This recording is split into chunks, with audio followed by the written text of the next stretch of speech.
2025-26 साठी सरकारनं 36,000 कोटी इतक्या निधीची तरतूद केली आहे. सरकारी मासिक खर्च 3,587 कोटी इतका आहे. केंद्र सरकारच्या आर्थिक सर्वेक्षण अहवालातही लाडकी बहीण सारख्या योजनांवर ताशेरे ओढण्यात आले.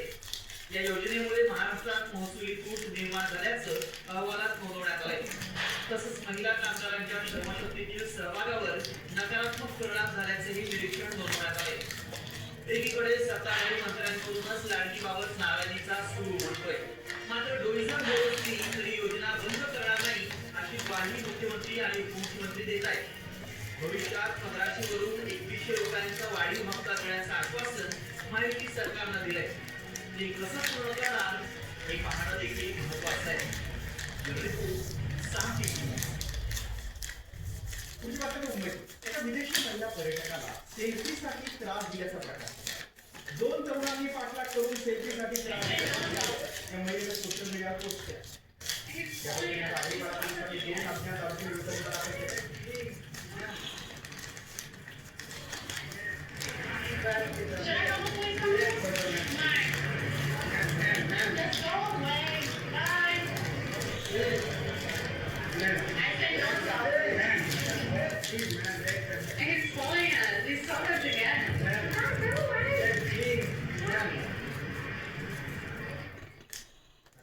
पोलीस पकडतात का त्याकडे सगळ्यांचं लक्ष असणार आहे. पुढची बातमी मुंबईतूनच आहे. आयएस अधिकारी एम देवेंद्र सिंह यांच्यासाठी निलंबन करण्यात आलेले.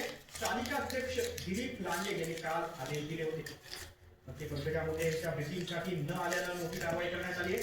भविष्यात या अधिकाऱ्याला जेलमध्ये टाकायला हवं, संविधानाचा अपमान असल्याचं भाजपचे नेते सुधीर मुनगंटी वाड यांनी म्हटलं. या अधिकाऱ्याचा निलंबन आदेश निघाला विधिमंडळामध्ये. मी या दृष्टीने हक्कभंगही मांडला आणि माझ्या अध्यक्षांना अवगत करून दिलं की हा हक्कभंग स्वीकारला पाहिजे आणि भविष्यात